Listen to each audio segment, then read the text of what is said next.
venham à aula, tá? Venham à aula, por quê? Porque é o seguinte, inicialmente, né, o pré-requisito desta disciplina, alguns deles, né, porque nós temos mais de um, é a disciplina de circuitos elétricos, depois a gente vai entender por que esse é um dos pré-requisitos, e outra é a disciplina de teoria eletromagnética, tá? Então, os senhores já devem ter visto alguma coisa de teoria eletromagnética. Porém, né, olhando o número de matrícula de vocês, eu creio muitos ainda estão no BI. Eu não sei se já fizeram a disciplina, né? Tirando a Mel, que eu já sei que fez, que ela ocorreu semestre passado. Eu não sei se os demais já fizeram. Então, quem não fez, coloca aí no chat, tá? Só para ter uma ideia da velocidade que a gente vai imprimir e dos conceitos que a gente precisa relembrar, tá? A gente vai dar uma. Bom dia, Pedro. A gente vai dar esse lembretezinho aí, tá? Outra disciplina, né, que já foi vista há muito tempo atrás por vocês é a Física 3, tá? Então, como a gente vai falar aqui de campos magnéticos, densidade de fluxo magnético, vocês já viram isso lá em Física 3 também, né? Então, ou seja, para fazer eletrotécnica geral, vocês têm que ter já cursado circuitos elétricos, Física 3 e teoria eletromagnética, tá? A ordem na engenharia física é uma coisa que eu questiono, obviamente, né? Porque primeiro vocês deveriam ter visto Física 3, depois teoria eletromagnética, e depois, né, começar a ver circuitos, eletrotécnica, assim por diante, porque são as aplicações dessas teorias, tá? Então, deixa eu mostrar o plano de ensino de vocês, tá? Ok, vamos lá. A disciplina, ela foi remodelada, tá? Ah, uma outra coisa, tá, gente? Se eu cair por alguma razão, Mel, você pode mandar uma mensagem no WhatsApp, tá? Que eu estou nos dados móveis no celular, tá? Tá bem, professora. O esquema é esse. Então, a nossa disciplina é eletrotécnica geral. Opa, ela tem por objetivo, né, capacitar vocês a análise e solução de circuitos magnéticos, não somente dos magnéticos, através de seus elementos básicos, tá? Apresentar os conceitos sobre geração de corrente alternada, então aqui vai ser mostrado, né, como a gente gera, né, uma corrente alternada, então uma outra disciplina que eu acabei esquecendo de falar é máquinas elétricas, né? Vocês vão precisar do conceito de máquinas elétricas. Eu acho que ela está acontecendo em paralelo. Então, lá o professor vai apresentar, vai mostrar como é que se gera essa corrente, né? Como é que a máquina opera. Aqui a gente vai ver isso, né? Obviamente, mas assim, bem en passant, como diriam os franceses. A análise, a representação, análise e solução de sistemas trifásicos através de seus elementos básicos, tá, gente? Quando a gente estiver falando de geração de corrente alternada, a gente vai falar dos circuitos de corrente alternada. Esses circuitos, né, são monofásicos inicialmente, tá? Então, vocês vão precisar de todas aquelas teorias lá de circuitos elétricos. Ou seja, os teoremas que vocês viam lá, as formas de resolver os circuitos, elas continuam válidas aqui. O que vai mudar é que agora nós vamos adicionar outros elementos e os fasores, né? Então, quem fez métodos matemáticos 2, né, estudou lá variáveis complexas. Então, aquele conceito de fasor, né, ele vai ser importante para a gente resolver os circuitos. Quando a gente migra para o trifásico, as relações elas mudam um pouquinho, tá? Mas tudo que é visto em corrente alternada de forma monofásica continua valendo em um sistema trifásico. A aplicação desses circuitos trifásicos para o cálculo de potência, medição e correção de fator de potência. E o apresentar os conceitos e atualidades de eficiência energética, tá? É nesse aqui, né, a disciplina ela foi levemente remodelada, tá? O último tópico que ela abordaria seria de noções de instalações elétricas, Porém, não existe noções de instalações elétricas, tá, gente? Ou a gente faz um curso de instalações elétricas industriais ou um curso de instalações elétricas residenciais, mas não existe isso de noções, tá? Esse negócio de noções é muito complicado para o quê? Sei lá, 20, 15 horas de curso, né? Depois que a gente vê todos esses objetivos aqui, para a gente apresentar para vocês, tá? Fora, não dá tempo de vocês exercitarem, fazerem um projeto, mas sobre eficiência energética a gente consegue trabalhar muita coisa legal. Então, eu dei essa leve remodelada aí, tá? Então, a diferença de quem fez semestre passado e esse semestre é a eficiência energética, que é um tema muito atual, né? Bem em voga ultimamente. A ementa, né? Então, a gente vai iniciar os circuitos magnéticos, né? Basicamente, lá em circuitos, né? E vocês pararam aonde, né? Vocês pararam no resistor, talvez viram alguma coisa de capacitor, alguma coisa de indutores, né? Aqui nós vamos dar a ênfase maior nesses elementos mais indutivos. O indutor é apenas um deles, mas a gente vai ter eletroímãs, bobinas, núcleos de ferro, que é o que vocês vão ouvir muito lá em máquinas elétricas. Então, a gente vai ver como projetar esse tipo de circuito, tá?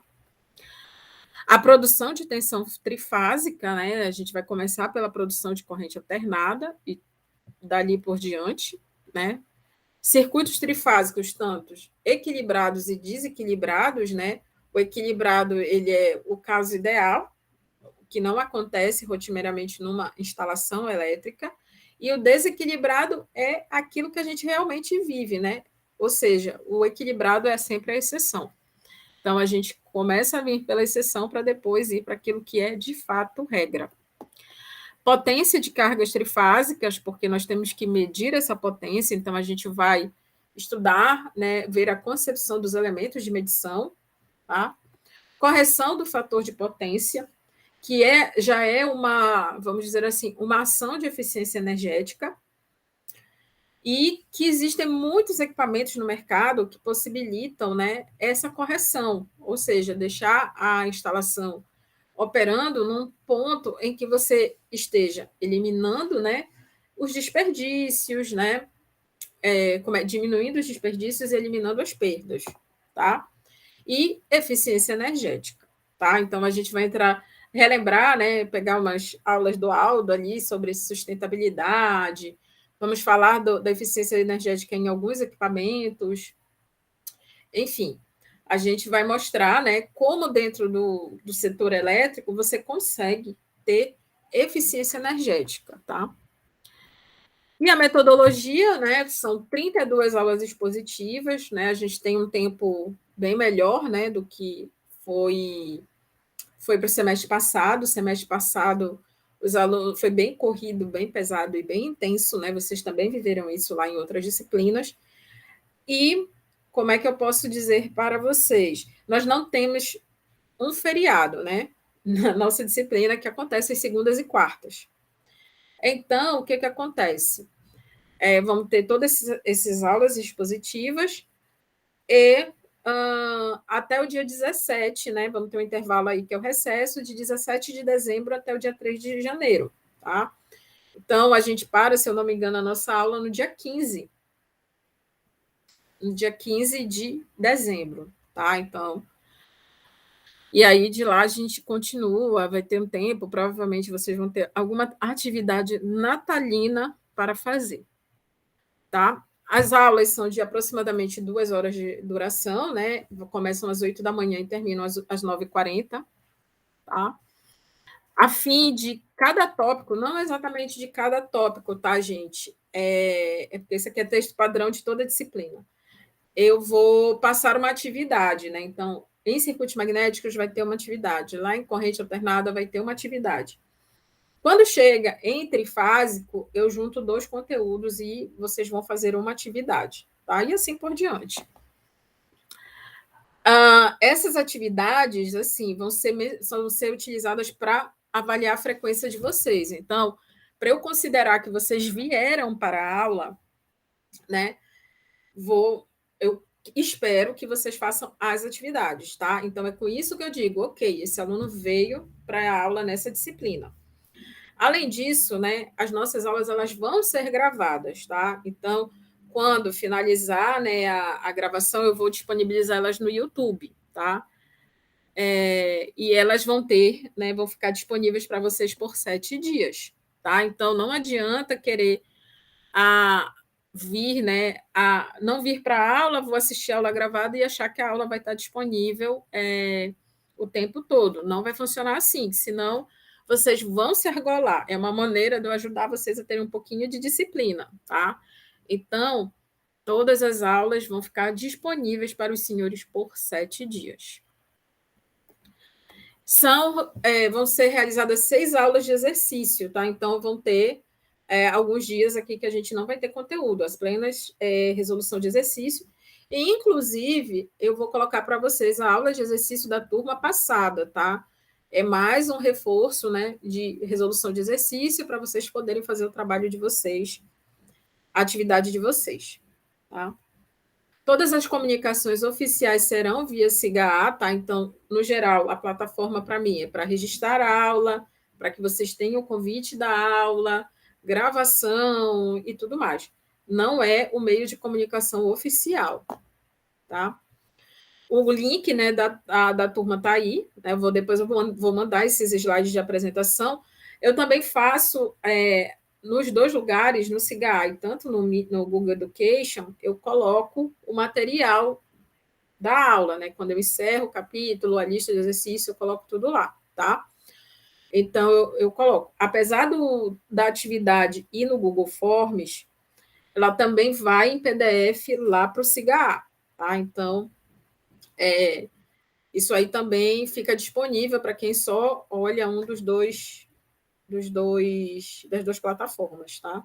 Então, nosso link está aí, ele é fixo, então, até o dia 17 de dezembro, ele vai ser o mesmo, né? Se eu conseguir manter esse link, eu aviso para vocês.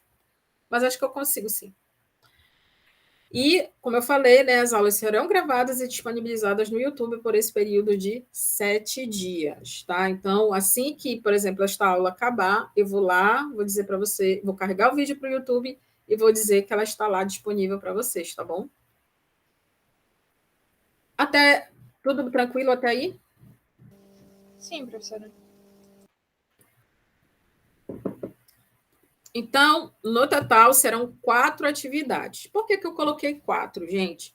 O CIGA, né, não é o CIGA, no caso, o regimento de graduação, ele me pede 3 atividades avaliativas. Por que eu coloquei 4? Porque você tem direito a perder uma, tá? Você tem direito a perder uma. Então, se você, por alguma razão, não fez, faltou a prova... outra coisa a respeito dessas atividades, tá? Elas também têm uma semana para serem resolvidas, tá? Então, quando eu postar, eu vou colocar lá na plataforma o tempo, né, que elas têm que ser entregues, tá? Então, se você esqueceu, a atividade ficou indisponível, você tem que estar atento, porque você só tem direito a perder uma atividade dessas.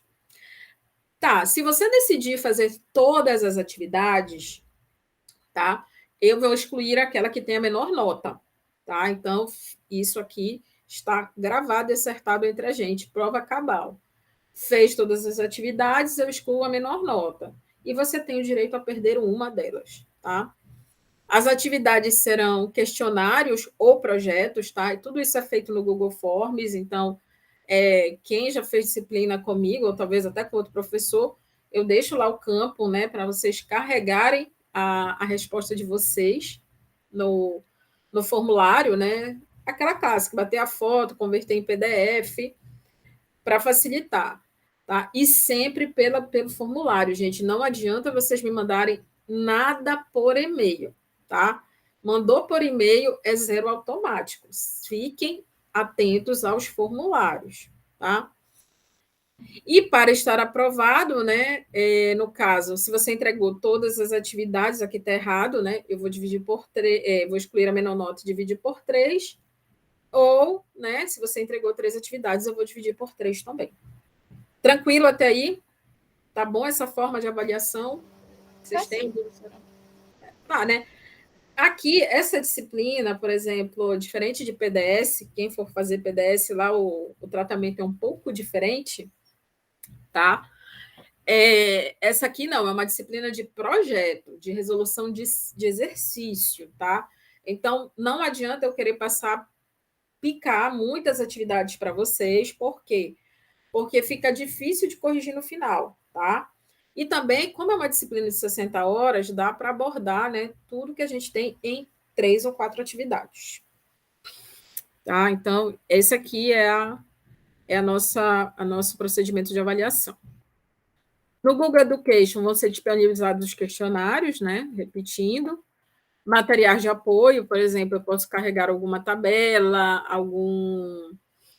algum catálogo de fabricante para vocês fazerem uma atividade, né? Isso aí vai começar a aparecer lá em correção de fator de potência, tá?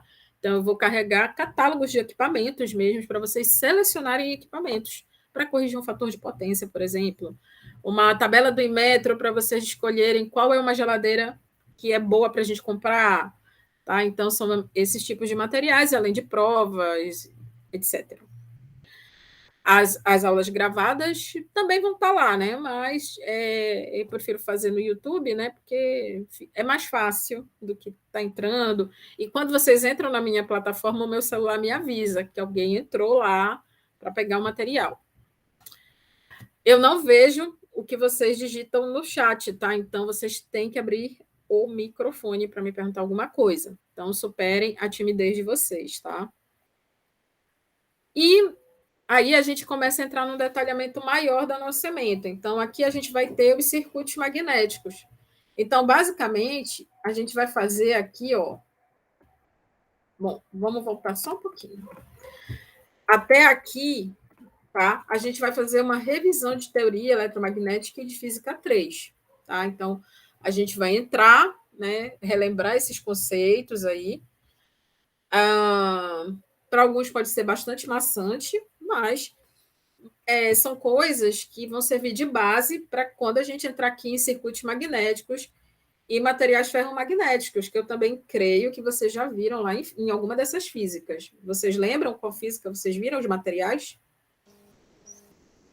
Física 3 no final, professora. Física 3. Então, aqueles conceitos de diamagnético, paramagnético, ferromagnético, a gente vai precisar aqui, tá? Nos materiais, nos circuitos. Porque nós vamos ver que os circuitos magnéticos, né, que, por exemplo, um cabo elétrico, se eu aplicar uma corrente nele, ele não tem um campo magnético para lá de intenso. Então, eu vou precisar fazer esse cabo umas voltinhas, né, que a gente chama de espiras, para criar, por exemplo, uma bobina. Mesmo assim, essa bobina ela ainda não gera um campo magnético grande, intenso. Então, eu preciso colocar um núcleo nela. Então, colocar um material, né, encaixado nela aqui. Vamos pegar uma espira, só para eu ter uma ideia, não sei nem se vocês estão vendo direito. Uma ideia, né, de um circuito, né, uma espira circular, e por ela, para aumentar esse campo magnético, eu vou precisar passar um núcleo, que pode ser de ferro, de cobalto, qualquer outro material magnético. E esses materiais, né, eles dão intensidade a esse campo gerado por essa espira. E aí também a gente entra em outros elementos, como indutor e indutância. Fora isso, a gente vai ver projetos mesmo de dispositivos, como, por exemplo um eletroímã, um relé, que são dispositivos magnéticos e que são amplamente utilizados em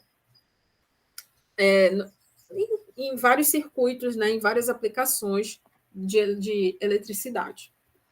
Os dispositivos eletromagnéticos, como eu estou falando para vocês, e também a gente vai ver algumas coisas a respeito de perdas, né, em circuitos ferromagnéticos.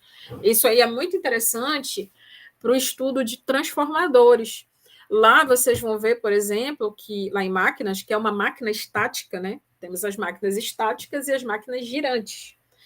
O transformador é a máquina estática, né? E o processo de conversão, porque é também um equipamento de conversão de energia, ele não é 100%, tá? Por quê? Porque nós temos essas perdas. E lá o professor vai explicar porque, por exemplo, o núcleo de ferro ele é laminado. Aqui também a gente vai ver isso, que é para justamente diminuir essas perdas, tá? Por isso que a eficiência de um transformador, ela varia de 97% até 99%, nunca chega a ser 100%, a não ser que o material de qual é feito as bobinas e o núcleo do transformador sejam supercondutores. Mas, claro que para aplicações práticas a gente não vai utilizar supercondutores, porque isso encarece muito o projeto. Aí a gente vai entrar nas produções de tensões trifásicas. Então, a gente vai primeiro ver a corrente alternada, tudo a respeito de corrente alternada, as fontes de tensão trifásica, as correntes. Então, aqui já é uma parte que a gente chama, dentro da engenharia elétrica, de estudo do sistema elétrico de potência, tá? Então, é que a gente chama de CEP, tá? A gente escreve, quando vocês virem isso, né? Quem for enveredar por essa área, é sistema elétrico de potência, tá? Então, a gente vai estudar. Só que antes de estudar toda essa parte trifásica, a gente vai ver os conceitos, né, de corrente alternada, porque não tem sentido, né, falar de tensões trifásicas sem falar nisso, né? E os circuitos, tá? Alternados. Então, aqui, gente, é o tópico que eu posso dizer assim, que é o mais desafiador. Isso aqui, da feita que vocês entendem toda essa parte de corrente alternada, isso aqui se torna muito mais tranquilo, porque aqui, né, eu vou estar falando de sequências de geração, eu vou ter uma relação entre tensões de linha e tensões de fase, que a gente vai definir tudo isso. Por exemplo, 127 volts que vocês veem nas tomadas das casas de vocês é uma tensão de fase. O 220 já é uma tensão de linha, tá? Então, todas essas terminologias a gente precisa entender antes, né, de estudar, né? A gente tem que entender a corrente alternada e depois a gente vai entender essas terminologias lá em tensões trifásicas. E com isso também a gente vem para as cargas. Por quê? Porque o sistema ele tem padrões de ligação, que são as ligações em estrela, que é representado por esse Y, e triângulo ou delta, tá? Então, também lá em máquinas, o professor vai mostrar como é que a gente faz a ligação nos transformadores para ter essa relação. Lá, ele associa essa primeira ligação aqui ao primário, tá? E aqui ao secundário do transformador.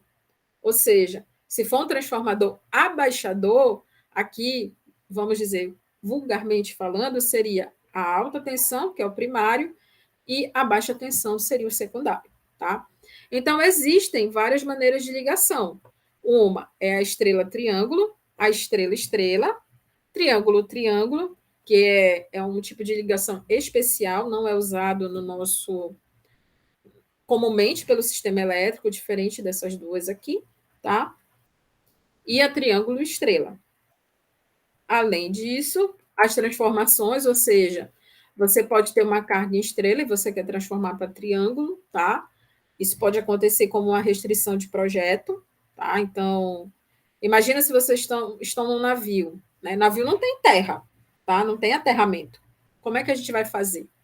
Mas lá, todo a parte elétrica de um navio, né? Ela tem uma concepção que é bem básica, mas em algum ponto lá você vai ter que fazer alguma transformação. As transformações também são interessantes quando a gente quer dar manutenção. Por exemplo, caiu uma fase, né? Comum isso acontecer em Santarém. Caiu uma fase. Então, existem transformações, ligações que vocês podem fazer para botar aquela fase, tirar aquela fase para poder fazer manutenção e utilizar duas fases para gerar o trifásico, tá? Isso aí é bem interessante. Vocês vão ver esse tipo de ligação em livros muito antigos, como Kozov, tá? O professor lá de máquinas deve usar o Kozov. As cargas trifásicas equilibradas, que é o sonho de todo projetista, mas não é o que acontece, e as desequilibradas, tá? Aí aqui a gente vai começar a definir o que é potência média e o que é potência instantânea, tá?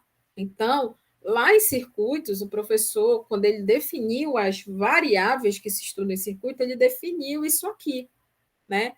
Mas lá, o que que vocês lá em circuitos vocês viram o tempo todo? Foi a potência média ou a potência instantânea?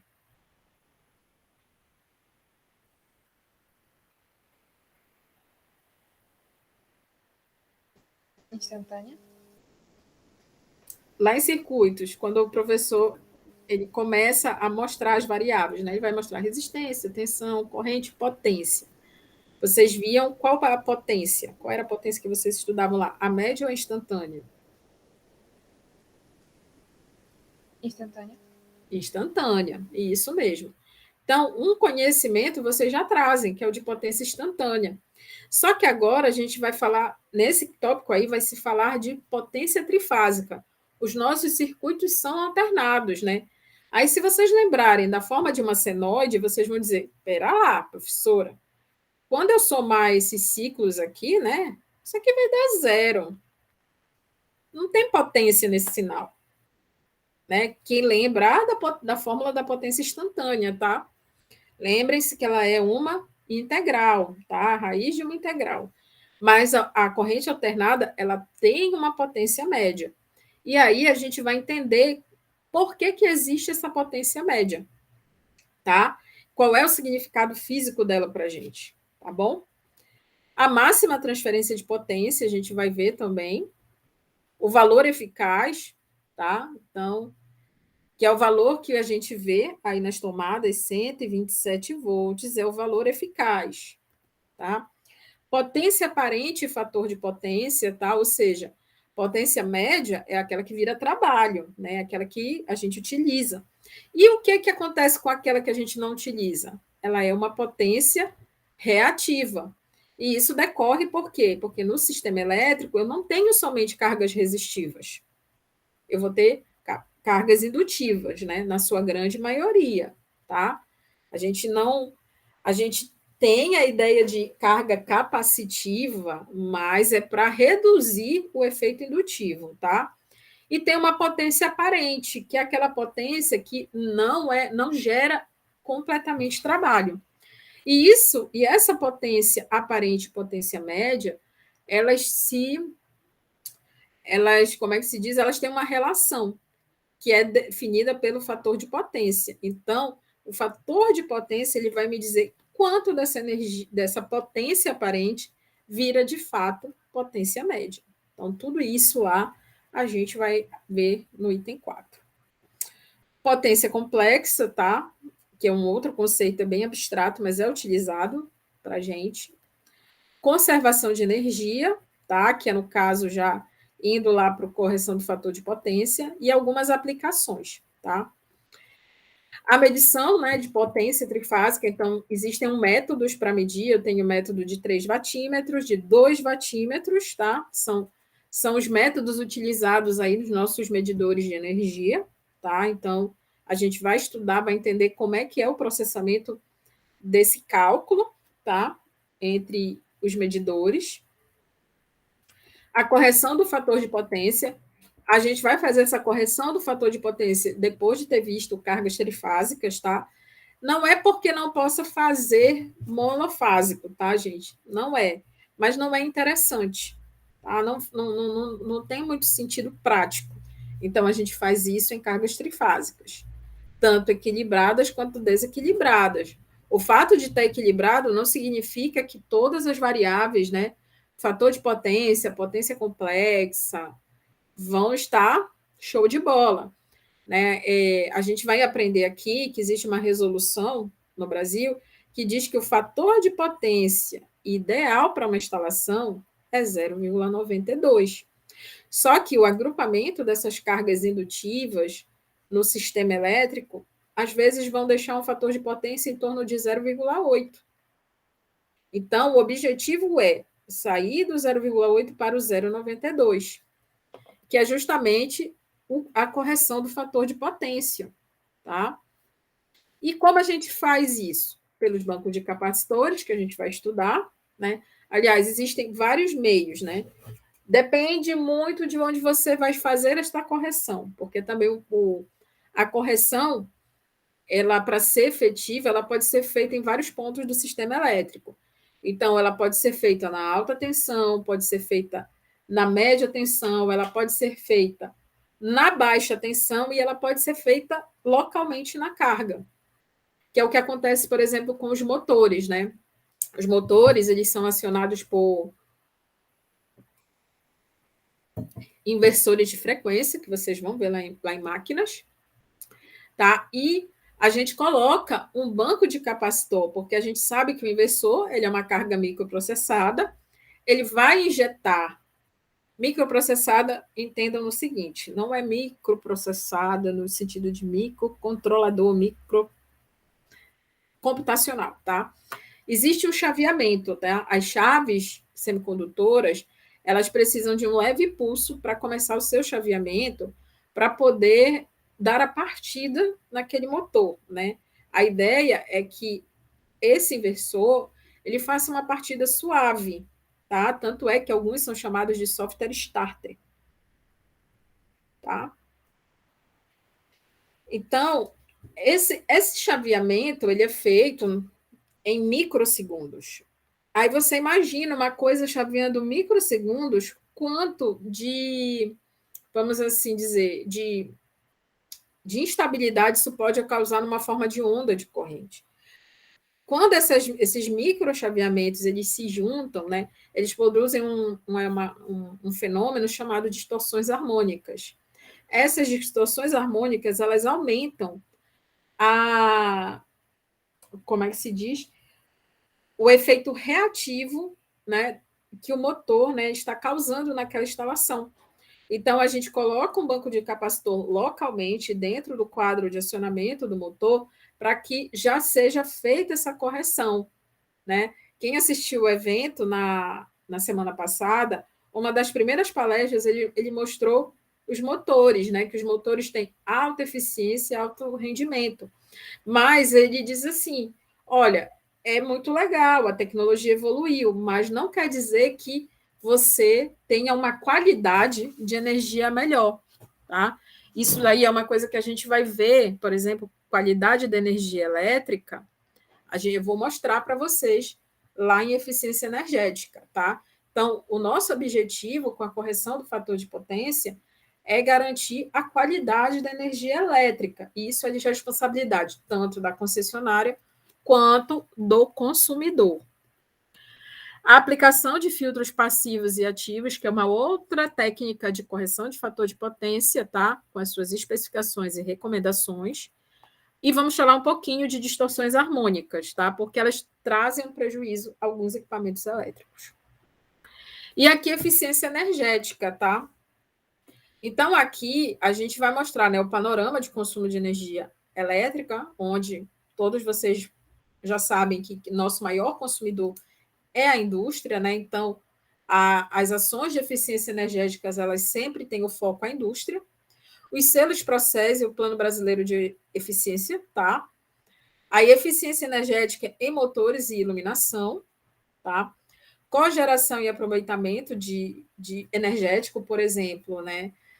Se fala muito em energia solar para reduzir a conta ou não ter conta de energia. Mas a gente tem que entender que a energia solar ou a energia renovável, né, de um modo geral, ela é uma ação de eficiência energética. Só que para chegar nela, eu tenho que ter passado por outras coisas, tá? Eu tenho que ter feito, por exemplo, a eficiência nos meus motores. Se eu tenho um bando de motor velho operando numa indústria, eu tenho que trocar. Se eu tenho aquela iluminação, né, ainda usando, vamos dizer, reator eletrônico, né, que não é mais tão eficiente, era eficiente quando eu estudava, né, reator eletrônico de alto fator de potência, hoje a gente está falando de iluminação LED, eu tenho que otimizar a minha instalação elétrica. A cogeração e a geração renovável são soluções de eficiência energética, tá?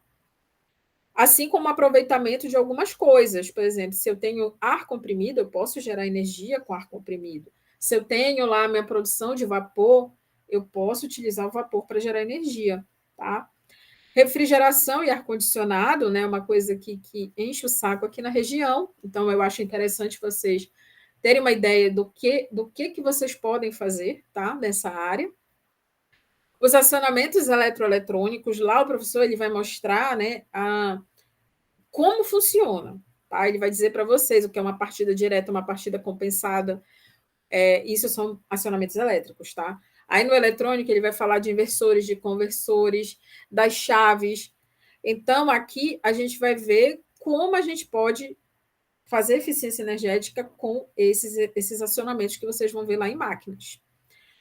A eficiência energética em edificações, né, que passa também por uma coisa do projeto arquitetônico, né, da gente aproveitar, né, todos os benefícios que a edificação tem, e do selo Procel Edifícia, tá?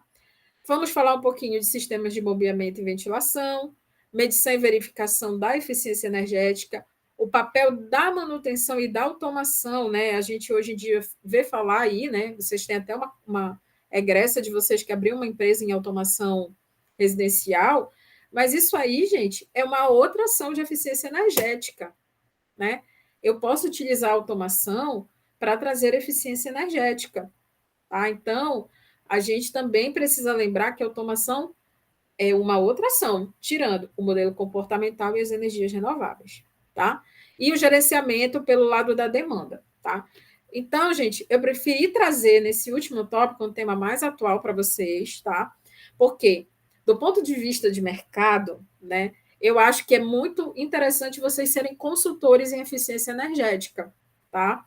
A gente tem que começar a não ver somente o projeto, por exemplo, de energia solar. Projeto de energia solar, ok, está batido e consolidado. Mas como é que eu vou fazer essa eficiência, tá?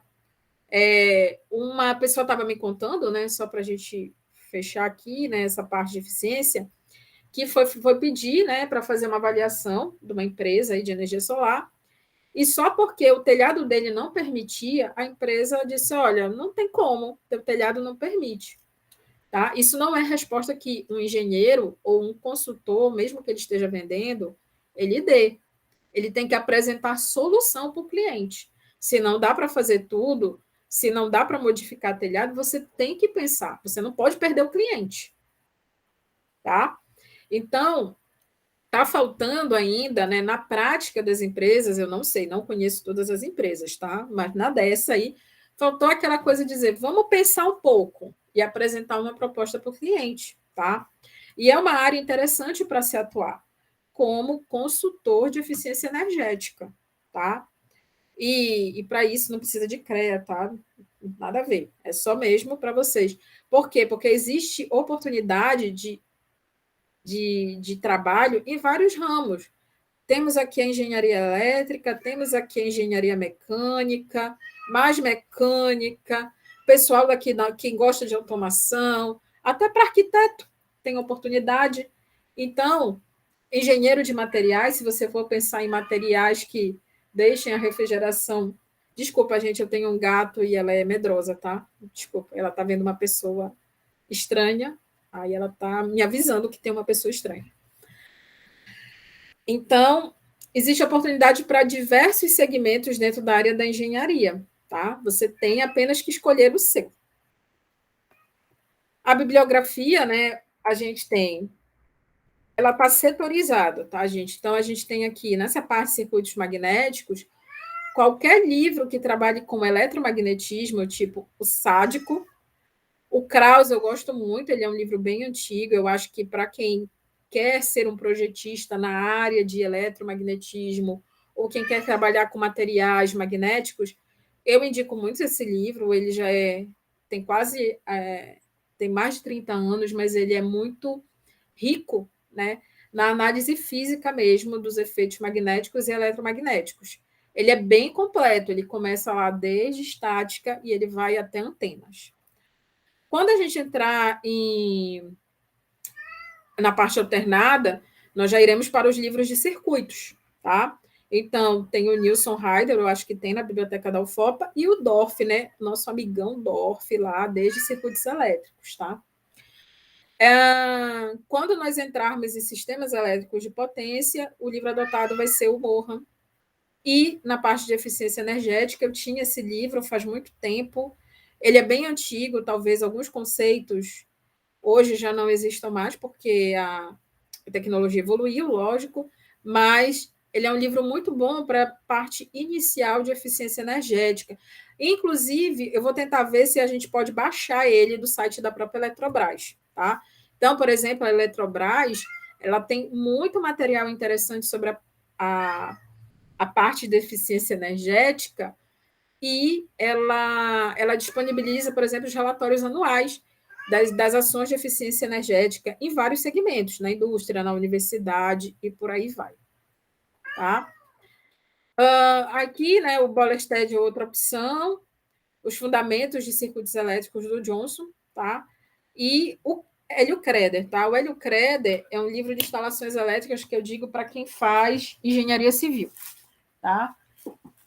Mas, assim, algumas coisinhas a gente vai pegar também dele. Mas aqui tem o melhor de todos, tá? Que é o MAMED. O MAMED, ele é usado para instalações industriais, tá?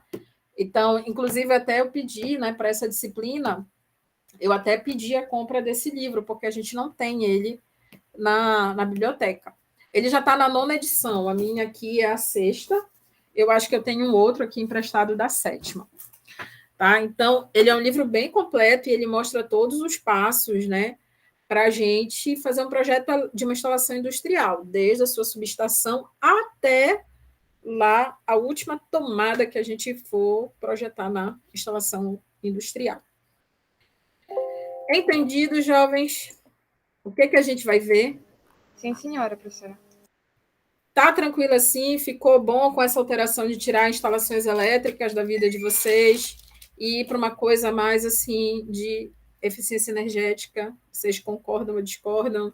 Ou vocês vieram atraídos pelo curso pela parte de instalações elétricas?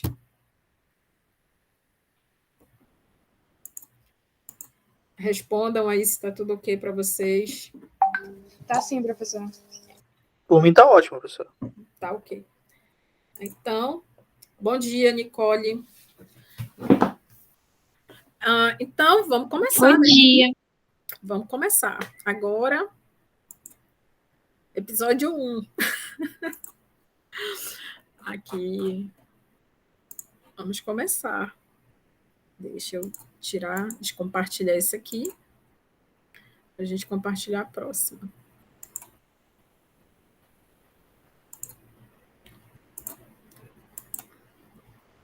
Então, deixa eu ver se carregou.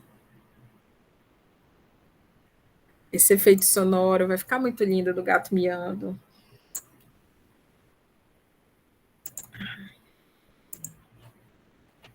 Então, tá, vamos lá.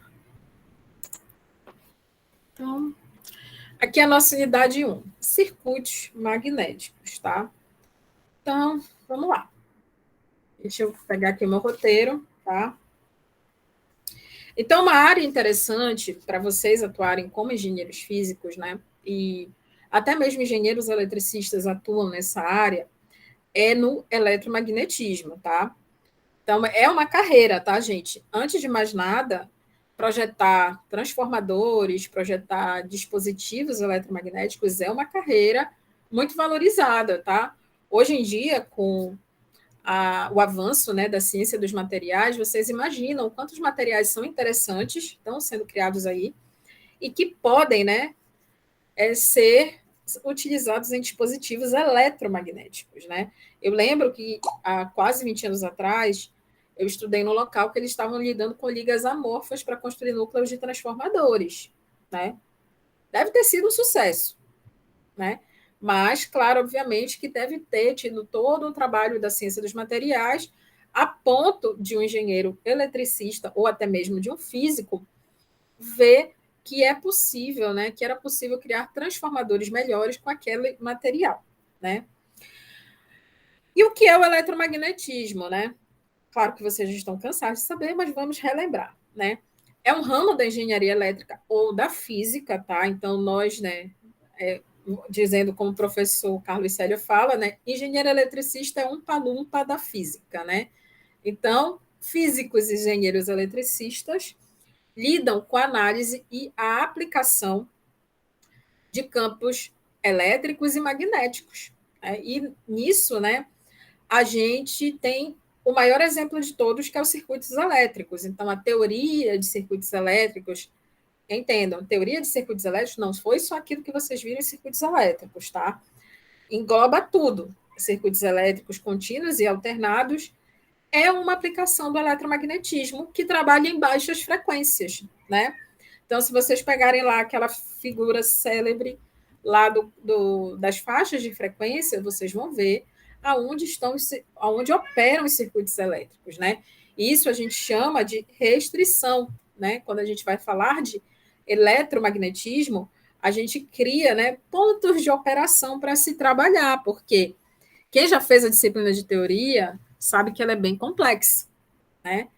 Bem complexa mesmo, tem uma matemática violenta lá, né? A gente começa a se perguntar para que servem coordenadas cilíndricas.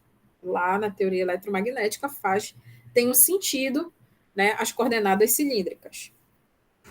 Então, diversos dispositivos, né, estão inclusos no estudo do eletromagnetismo, dispositivos práticos que a gente vê no nosso dia a dia, né? O primeiro deles são as máquinas elétricas, né? Quem tem um ar-condicionado em casa, o motor, o transformador, enfim, não tenho nem onde enumerar onde estão as máquinas elétricas, tá?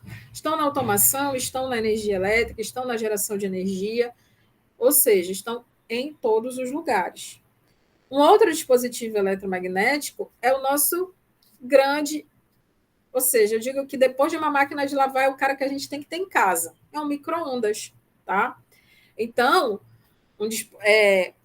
existe um circuito magnético, né, para que sejam geradas as micro-ondas, tá?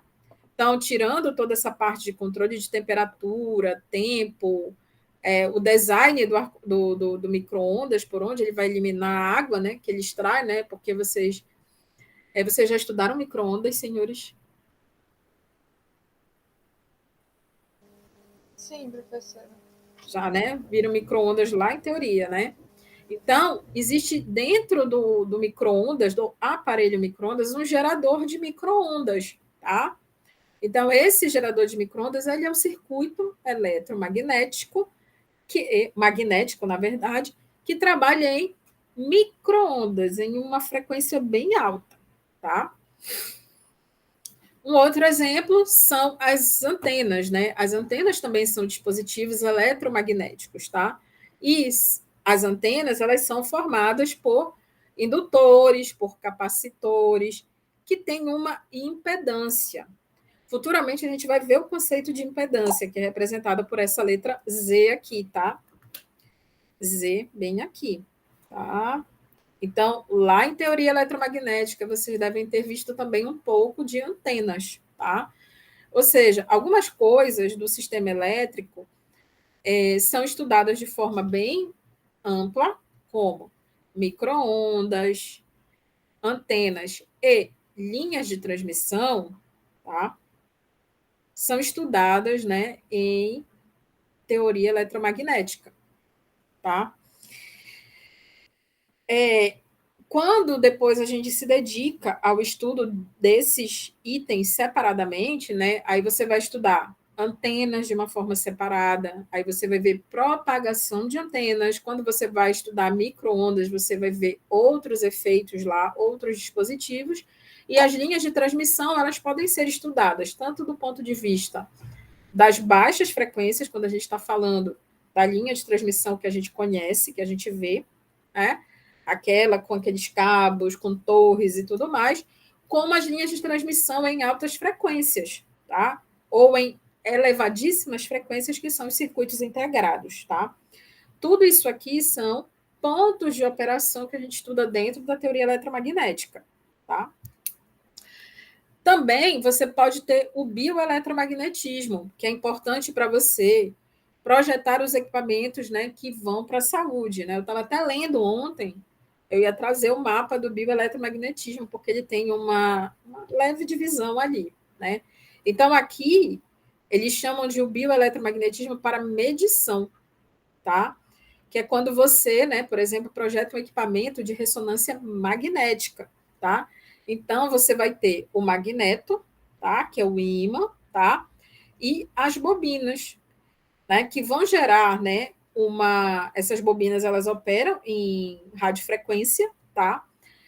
Aí lembrem-se lá da figura, né? Lá daquele onde estão as frequências, tá?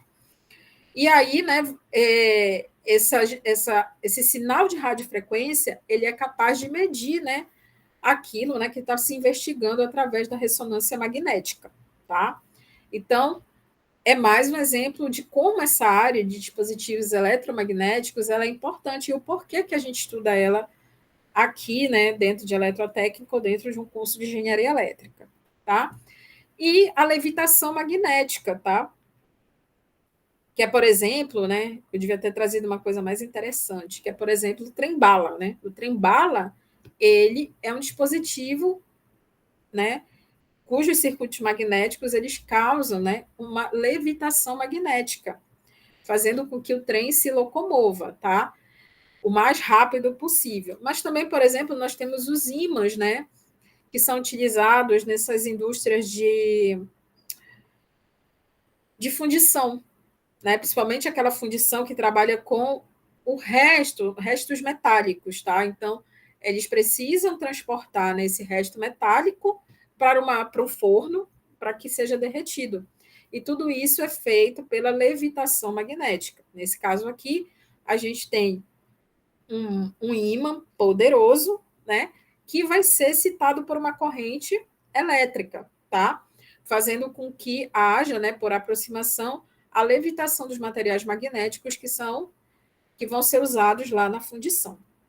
Então, gente, é uma área muito interessante para um engenheiro físico, tá? A área de dispositivos eletromagnéticos, tá? Isso eu estou falando de dispositivos hoje que eu considero clássicos, mas vocês podem ter microdispositivos, tem a área de materiais mesmo, onde é interessante avaliar as propriedades magnéticas ou eletromagnéticas dos materiais.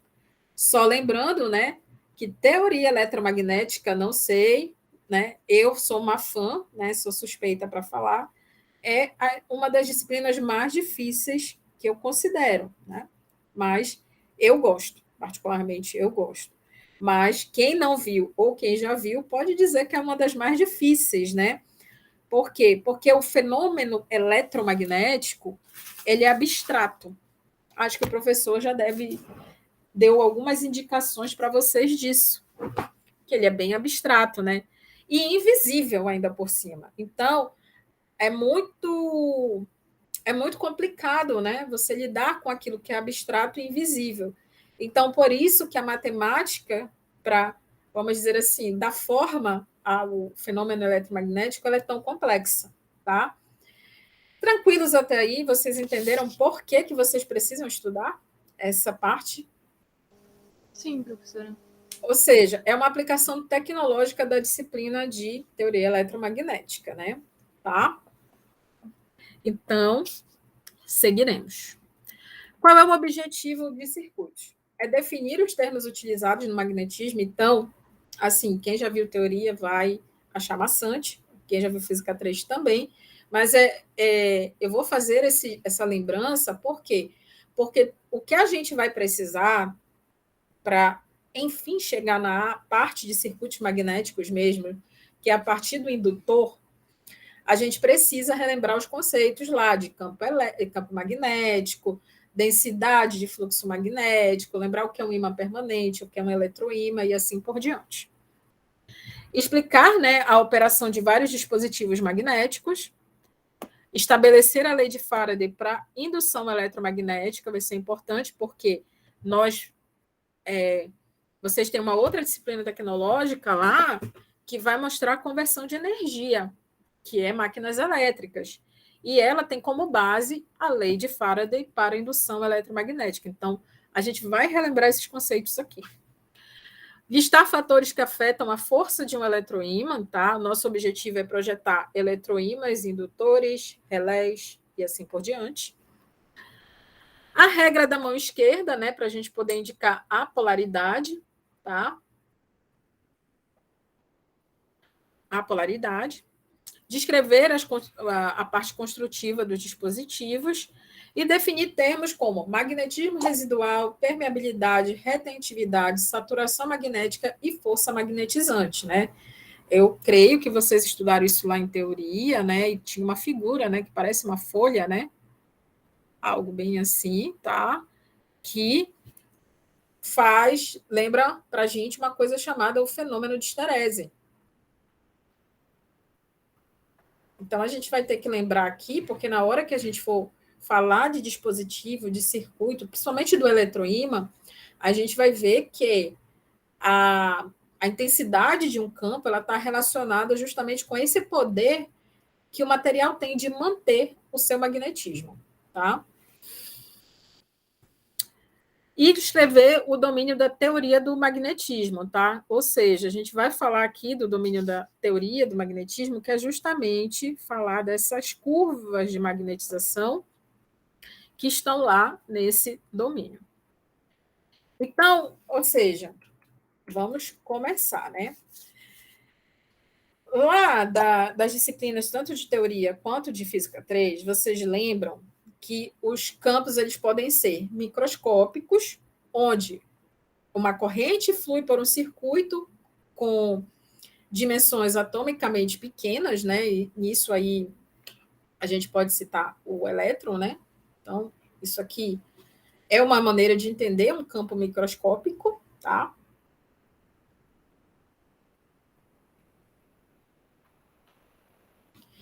Ou, né, a gente tem campos macroscópicos, que é quando o campo magnético ele produz uma força que se alinha, né, por exemplo, a uma bússola, a um objeto metálico, seja ele uma agulha, uma barra de ferro, o que for, tá?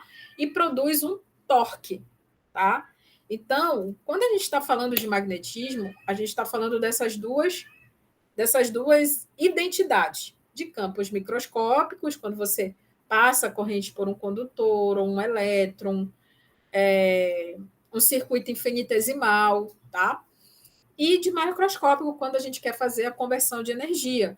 Então, lá a gente vai falar de trabalho, vai falar de torque, vai falar de energia que um campo magnético possui, tá? Então, é a base dos circuitos magnéticos, são os campos magnéticos, seja num condutor carregado ou numa barra de ferro magnetizada. Como eu falei, né, para vocês, os campos eles podem ser microscópicos ou macroscópicos. A gente precisa lembrar também que todas as substâncias apresentam efeito magnético, tá? Ou seja, mesmo um material considerado isolante, ele tem um efeito magnético, só que a gente sabe que esse efeito magnético ele não é tão intenso como seria no ferro, no níquel e no cobalto, que geralmente, ou em ligas deles, né? Que geralmente são os materiais que nós utilizamos para fazer os núcleos de transformadores, de motores e assim por diante. Né? Então, esses materiais eles são chamados de materiais ferromagnéticos. Então, além de a gente estudar os efeitos dos campos microscópicos e macroscópicos, nós temos que introduzir nesses campos os materiais ferromagnéticos.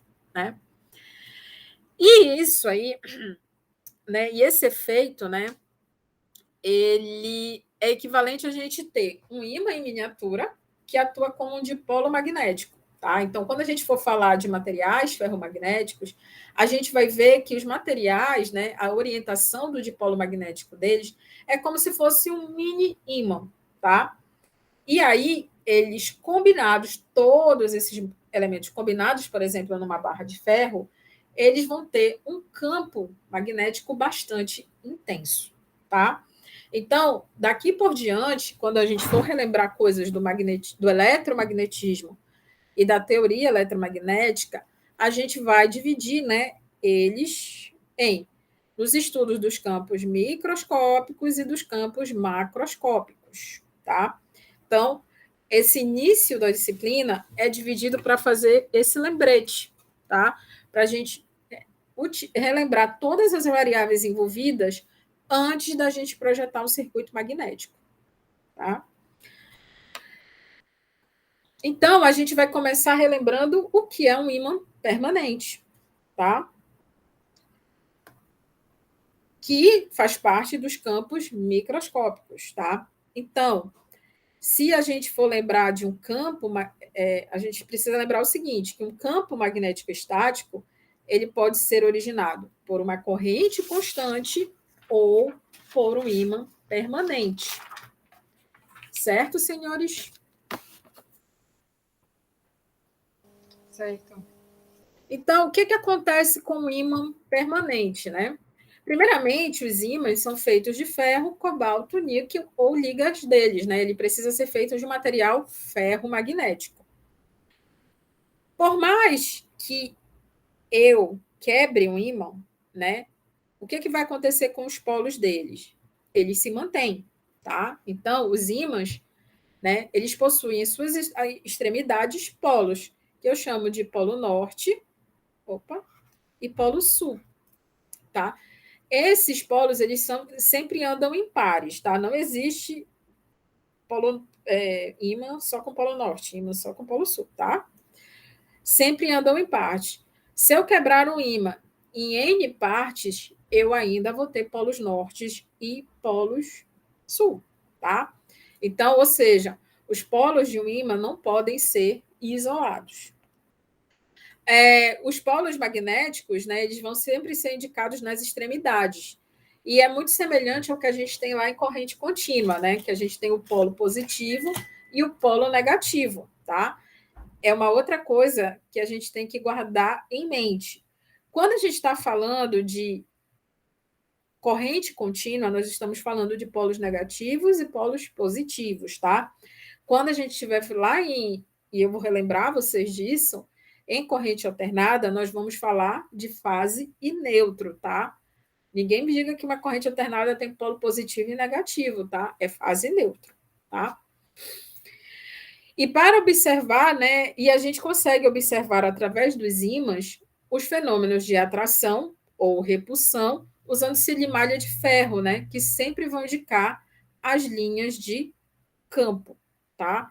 Então, de uma forma simplificada, eu já tenho duas leis, né, dentro do magnetismo, que é a de atração e repulsão de polos, tá? Então, é o primeiro conhecimento que a gente tem que ter a respeito, né, de um ímã.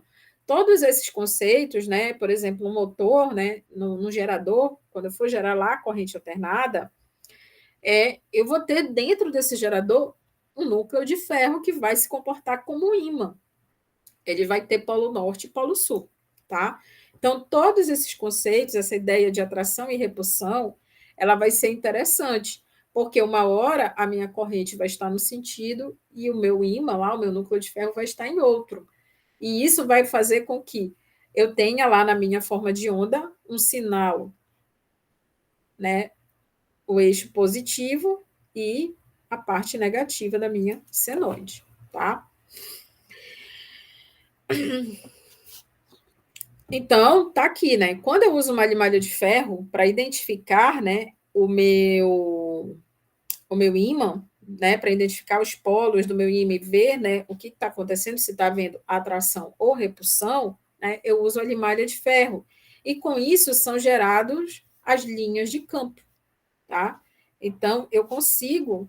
Opa, deixa eu ver minha caneta aqui. Eu consigo verificar aqui as minhas linhas de campo através da limalha de ferro, onde, né, se eu tiver polos opostos, ou seja, norte e sul, eles têm a tendência a se atraírem. E polos iguais, né, vão ter a tendência à repulsão, a se repelir. Uma outra coisa interessante é que quando a gente suspende um ímã no ar, que é o caso do quê? Qual é um objeto que a gente pode suspender no ar e ele tenta se alinhar ao polo norte magnético da Terra?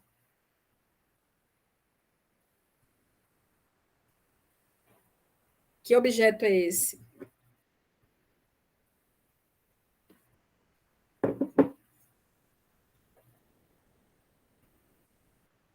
A bússola, gente, lá em Física 13, o professor deve ter enchido o saco de vocês com a bússola, né?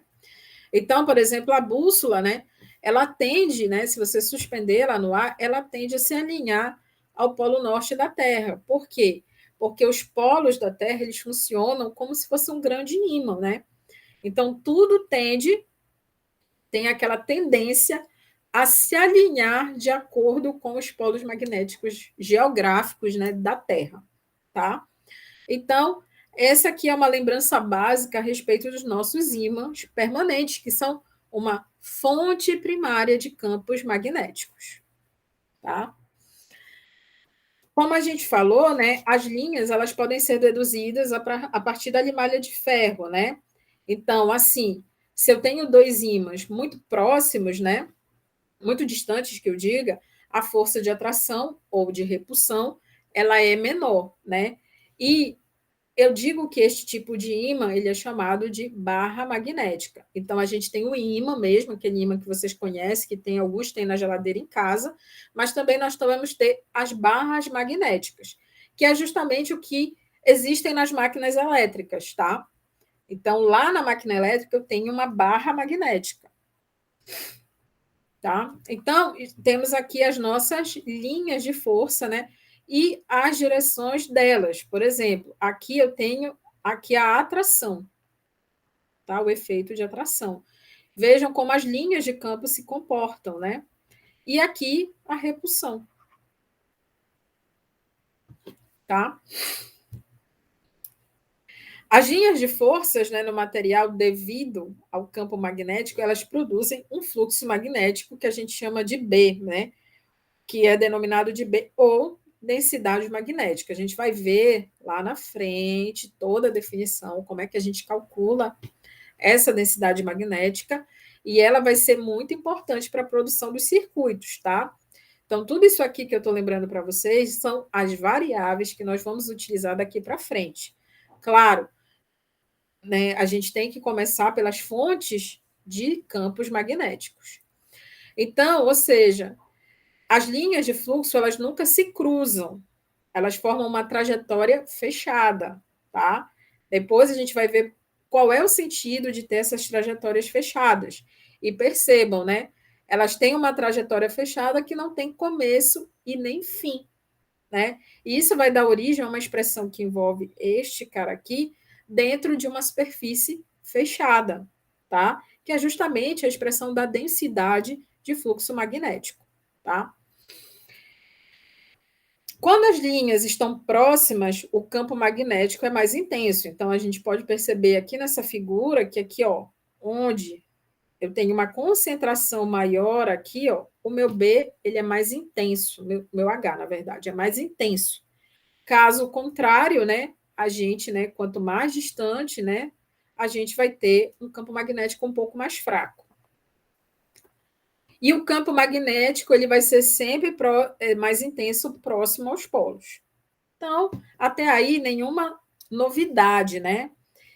E as direções, mais uma coisinha, né? Que a direção das linhas de força são definidas a partir do Polo Norte para o Polo Sul. Então, vocês podem perceber aqui as setinhas, né? Saindo do Polo Norte. Deixa eu ver se eu consigo dar um zoom, tá?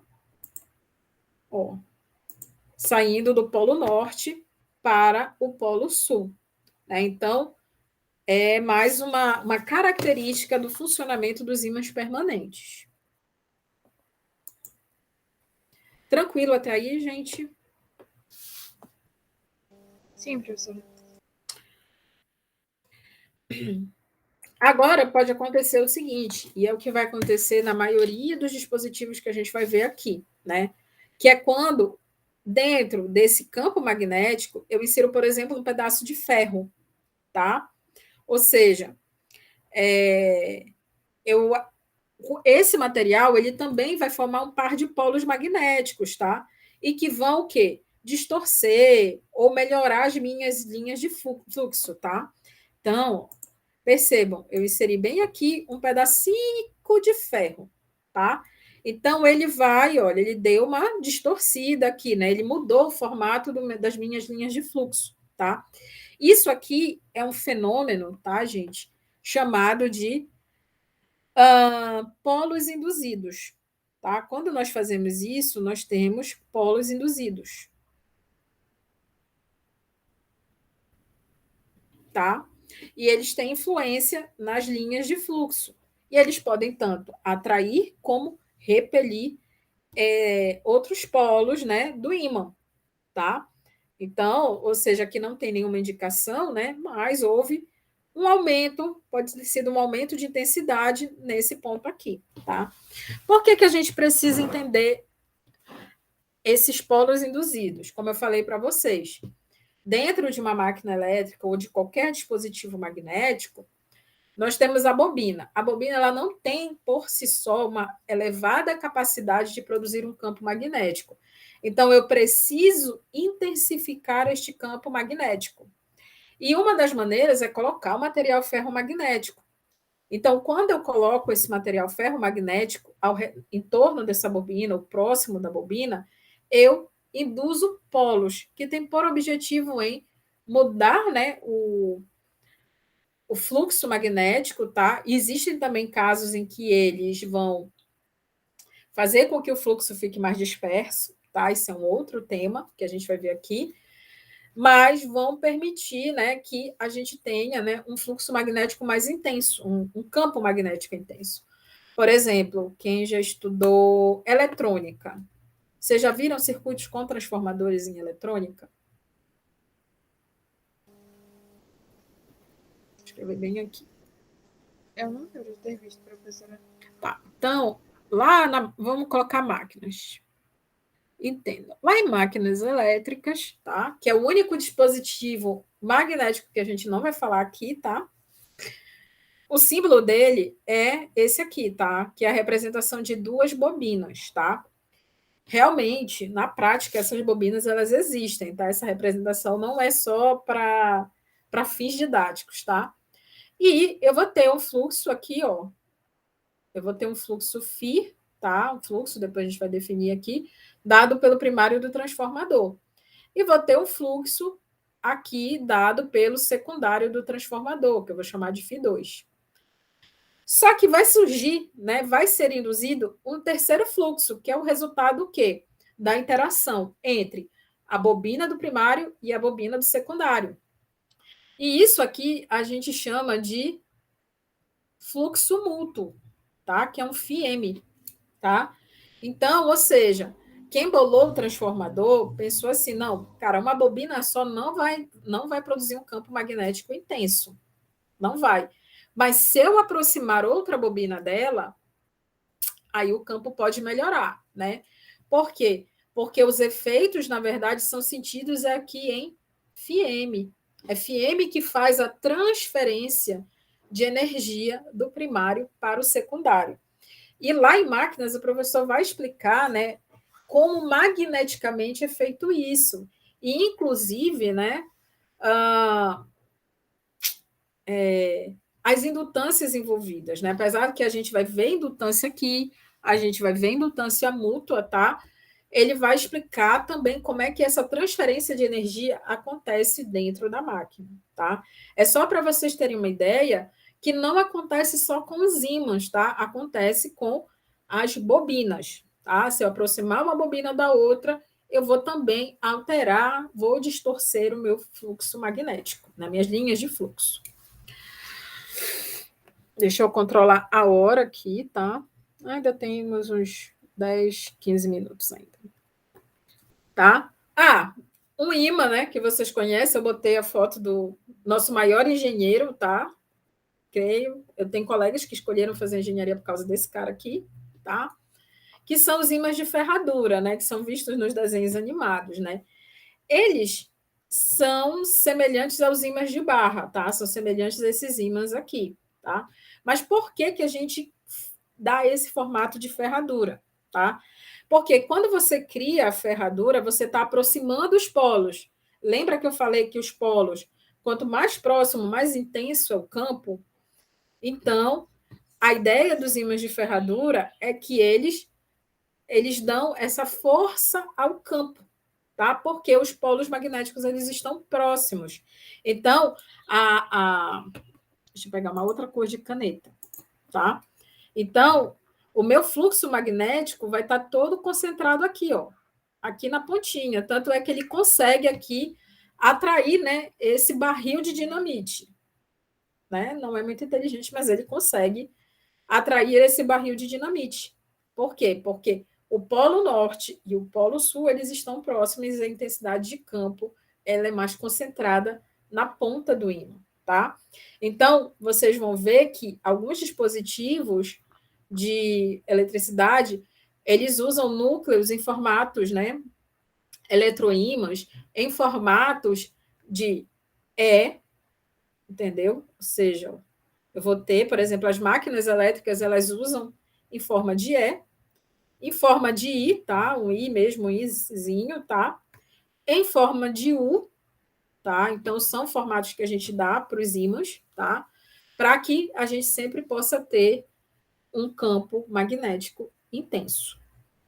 Entenderam agora por que que nos desenhos animados as pessoas usam? As pessoas não, os desenhos animados usam elementos em ferradura? O professor lá em Física 3 explicou isso para vocês? Explicou, sim. Tá? Então, esse engenheiro aí, o melhor engenheiro de todos os tempos, o Willy Coyote, ele usa por essa razão. Uma outra coisa, né, é que os ímãs eles não podem sofrer choques e nem serem aquecidos, né? Lembrando que eles perdem, né, o seu poder de magnetização, tá? Temporariamente, quando eles têm, né, eles passam por esses estresses, tá? Estresses mecânicos, estresses térmicos. E a gente tem que ter um cuidado em armazenar os ímãs, tá? Então, normalmente, um ímã ele não é armazenado como a gente joga qualquer coisa num depósito, tá? Eles são armazenados com protetores magnéticos, ou seja, é uma peça de metal doce, tá? Lembrem lá das aulas de química de ferro doce. O ferro doce, ele não tem magnetismo, né? Então, ele é utilizado para armazenar o ímã, né? Por quê? Porque ele vai reter, né, aquela magnetização por um tempo, tá? Então, isso daí vai garantir a vida útil do ímã, né? Acho que vocês já viram que acontece, né? Da gente ter um ímã, né? O ímã está lá velhinho, antigo, e ele começa a perder a sua magnetização. Por quê? Porque ele não foi guardado de forma correta, tá? Então, isso pode acontecer com o ímã, sim. Aí a gente entra numa outra fonte de campo magnético, que é o campo magnético, né, em um condutor, tá? Então, nos condutores, né, carregados, ou seja, eles precisam estar com corrente, ter corrente fluindo por eles, tá? E a direção do fluxo magnético e da corrente são determinadas pela regra da mão esquerda, tá? Então, aqui só para relembrar, né, a regra da mão esquerda, onde, né, o condutor ele vai ser envolvido pela mão esquerda de vocês, tá? Eu estou usando aqui a minha esquerda, tá? O dedão ele sempre vai apontar, né, a direção do fluxo, tá?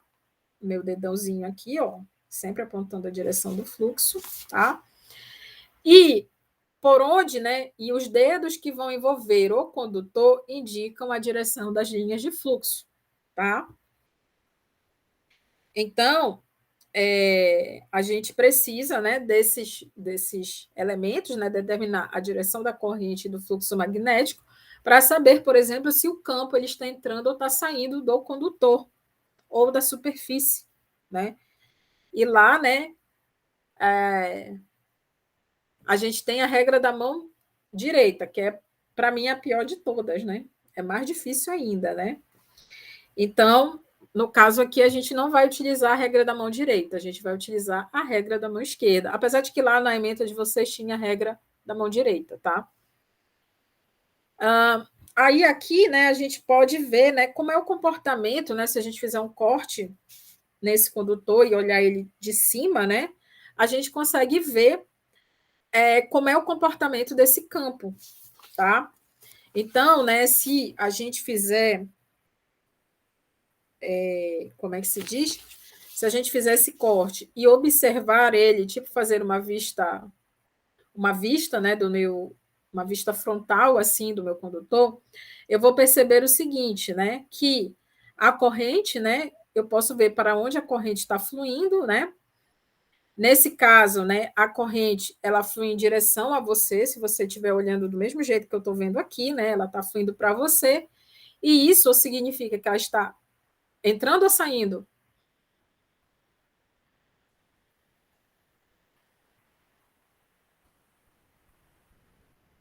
Esse pontinho aqui, ele indica que a corrente está entrando ou está saindo?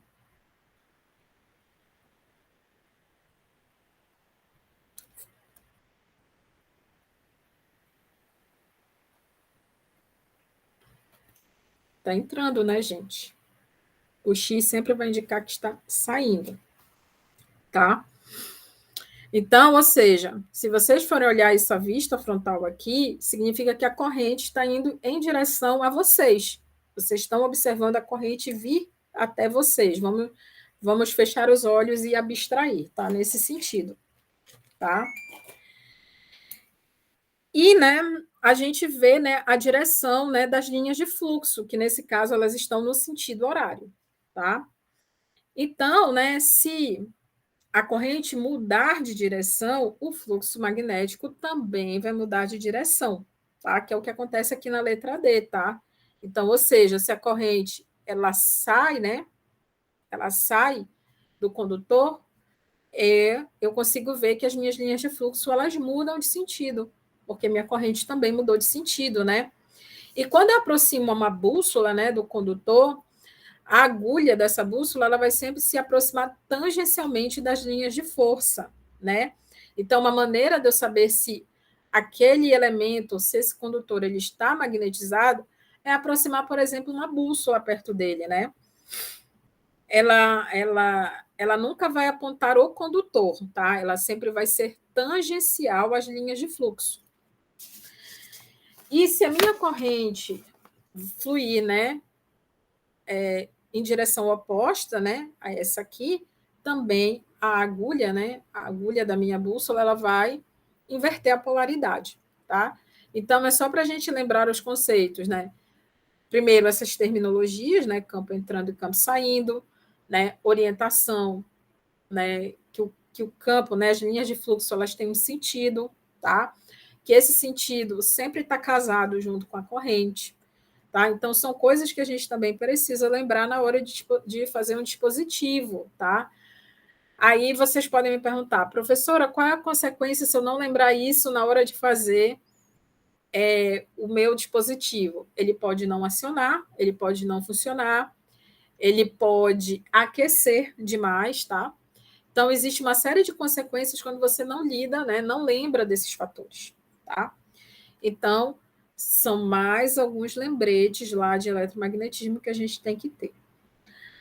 Alguma coisa, algum problema até aí? Tá tudo tranquilo? Tá, professora, tudo tranquilo. Tranquilo. Por enquanto, né, está sendo aquela revisão de teoria eletromagnética. Então, nós temos também, né, o campo em uma bobina, tá, gente? Então, a gente já sabe como é que funciona, né, o fluxo em um condutor, né? Mas quando nós temos várias voltas, né, nós formamos uma bobina. Então, significa que eu vou pegar, né, um cabo, vou pegar até aqui um cabo do meu fone, tá? Então, isso aqui, ó, se eu esticar, ele é um condutor. Então, quando eu começo a enrolar, né, eu vou ter uma bobina, tá? Então, essa bobina vai ter um fluxo diferente, né, de um fio somente, tá? Então, aqui, ó, percebam, né, que a bobina, né, tá aqui, quando ela passa por corrente, ela mantém, né, quando ela é percorrida por corrente, ela mantém o formato do fluxo semelhante a um ímã, né? Isso aqui não tem muita diferença do que a gente via no ímã, né? Então, isso aqui é semelhante ao ímã, tá? Mas aí a gente não tem nenhum núcleo dentro dele, tá? Eu não tenho nenhum material para intensificar esse campo, tá? Então, nesse caso, as bobinas, né, as linhas de fluxo, elas circulam toda a bobina. Então, aqui eu vou ter linhas de fluxo nessa bobina inteira, tá? Só que diferente daqui do condutor, esse campo magnético ele é bem mais intenso. Por quê? Porque esses loops aqui, né, que a gente vai chamar de espiras, tá? Isso aqui é uma espira, tá? Isso aqui é uma espira, tá? A ideia, né, é que todos esses fluxos eles se concatenem, eles fiquem unidos. E com isso, né, a soma total do campo magnético ela passa a ser maior do que quando eu tenho uma espira somente, tá? Então, repetindo, a bobina ela tem o mesmo, né, os fluxos magnéticos, as linhas de fluxo têm o mesmo formato de uma barra magnética do que a gente viu lá no ímã permanente, tá? E quando eu coloco aqui dentro um núcleo de ferro, se eu botar aqui um núcleo de ferro, eu passo a ter um eletroímã, tá? Então, por exemplo, hoje a gente vai encerrar nessas 3 fontes primárias, porque o nosso destaque aqui é aprender um pouco mais, eu sei que vocês já viram em física, sobre os eletroímãs, tá? Só que aí a gente vai projetar eletroímãs, tá?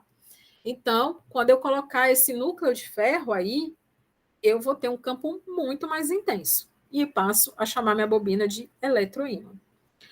O núcleo, né, como eu estou falando para vocês, aumenta a intensidade.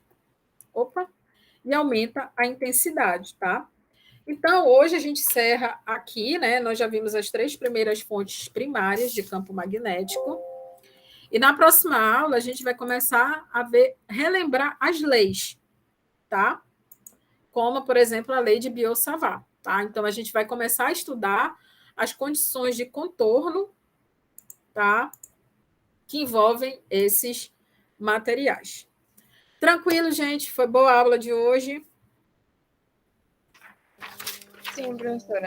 Uma revisada bem bacana de teoria. Tá bom? Uma revisão simples, não vamos revisar tudo de teoria, né? Mas, assim, tem coisas assim que a gente não vai ver mesmo, tá? E, assim, livro, gente, é qualquer um, tá?